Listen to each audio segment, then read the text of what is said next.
The lesson. Oh, yeah. Now let's talk Triple J. Mm-hmm.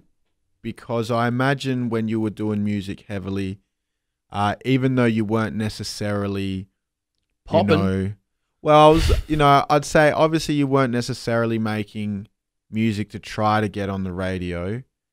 You would have submitted singles and played the game. Now, first, I guess, did you ever get any spins on the Jays? Yeah. I think every release that I've been a part of, whether it's group or solo, has had some level of Triple J play. Pagan Lipsis won a Triple J on Earth once, and we played Big Day Out off that, which was awesome. But yeah, so yeah, bit here and there, bits and pieces. Never like thrashed. You know what I mean? Yeah, like heavy rotation during the day and stuff. Exactly. We had a Pagan Lipsis song on rotation through summer for a while, but it was never like. I don't think the average Triple J listener would have like instantly recognized it. You know what I mean? If they heard it in the shops, like it was never that. And with the Prime stuff, it was like it got a good support from like Home and Hose, and always the hip hop show was playing like whatever I dropped new, which was awesome. But never on that like, lunch shift in the office. They're not hearing my song. Yeah, the crazy slots. Yeah. So do you remember the first time you heard, I guess, your shit on the Jays? Yeah, absolutely, 100% do, man. It was actually Restore My Faith, but it was like 2 years before it even came out. So what happened is I had a friend who was doing a radio show in Sydney, which I didn't even know he was on a radio show at some community station, and I had sent just like an unfinished version of Restore My Faith to him, and he actually spun it on the community station, and someone from Triple J heard it, and then they approached me like, hey, can you send us that song so we can play it? So we actually had to go in and finish it just so we could send it to Triple J, like properly finish it. And that would have been 2009, I reckon, first spin on the Jays. Yeah, wow. Yeah. And do you remember what segment it was on? It was Home and Hosed. And I remember like being excited about that, like, because in SA we were like 30 minutes behind. So like, I had heard it had been on, and then like we were like 30 minutes later we listened to it on the radio, like, oh man, on the radio. That was exciting. So I do remember that. But then after that, kind of, yeah. When you when you hear yourself on the radio for the first time, you assume that it's going to be normal now.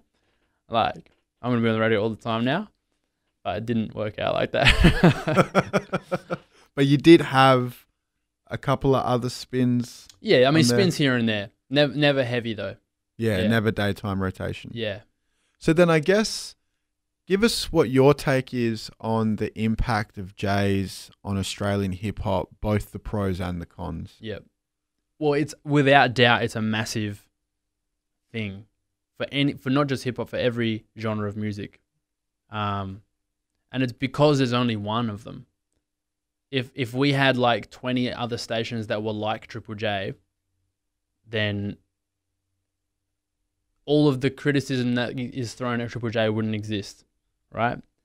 Because the thing about Triple J that people criticize is like, it stems from what they don't play rather than what they do, I think. And a lot of the time it's from artists or people that are fans of artists that aren't getting played. Or, you know what I mean? Or they hear something a lot and they think, well, the music I like is better than that. Why isn't that not getting played? Or an artist thinking, well, I put all this time and money and effort into making this really good album that's not getting played. I think if we had more stations that weren't on that kind of,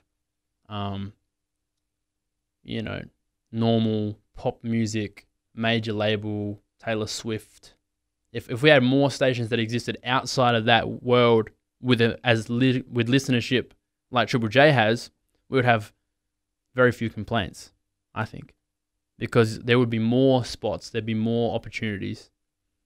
I think the other thing in Australia is, and this may have changed because I've been away, so I'm not sure. I feel like in the late 2000s, I was getting a lot of hip hop from blogs in America, and I think a lot of people were. And people were kind of blowing up off blogs. There would be dudes that would like be on Two Dope Boys and Nah Right and that sort of thing, and that would be how they'd kind of be exposed to the world. Whereas here, it was like, if you wanted realistically to start making good money from music, Triple J was the one and only opportunity to do that, unless you're Cursor. And that's why Cursor is deserving of like any like respect or accolades that you can give him, because he has done something that is pretty much impossible in Australia. I can't really think of too many that have done.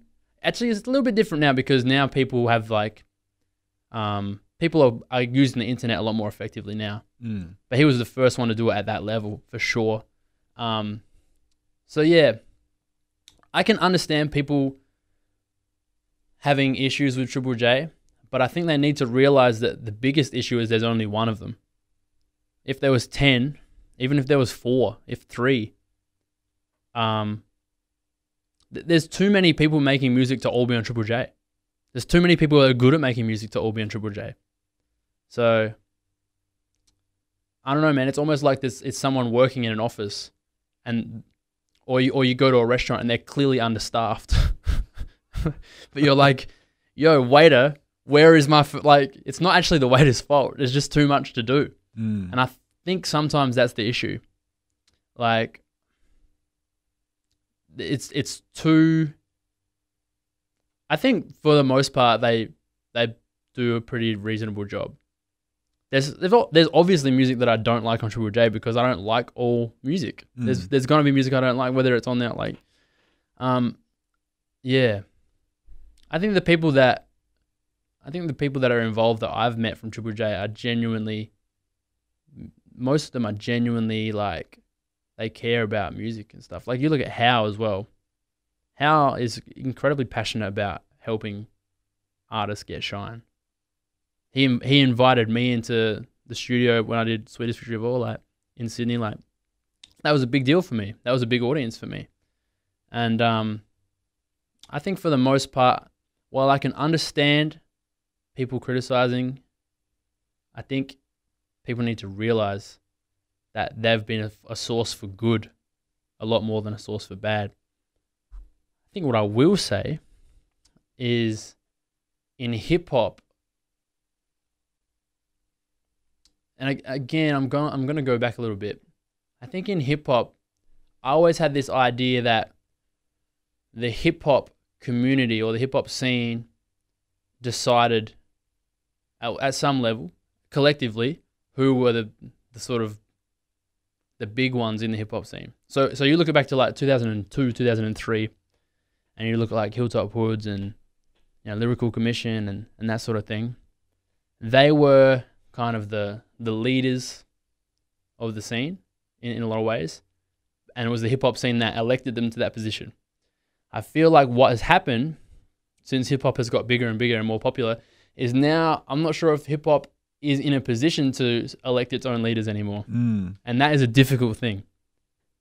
But it's also good in some ways, because it's so much more open now. And there's so many more people from Australia, wider Australia, that are participating and bringing there's a lot of immigrants or people that weren't born in Australia or people that don't sound like everyone did before. They're telling their story. And I think that is good. But it's also different to how it was. So I'm not sure if I'm still talking about Triple J or anything, but it's definitely changed a lot since I became involved. And a lot of it's really good. Most of it's really good. But there are some things that are hard to like let go of, I guess. Especially when it's like something that you were such a part of. But as a outsider now, as someone who can just enjoy the music, I think it's awesome right now. Because there are different types of things, there are different sounds you can choose. But whether everyone is going to get to the mainstream audience that Triple J provides, then they're not all going to. The lesson. Oh yeah.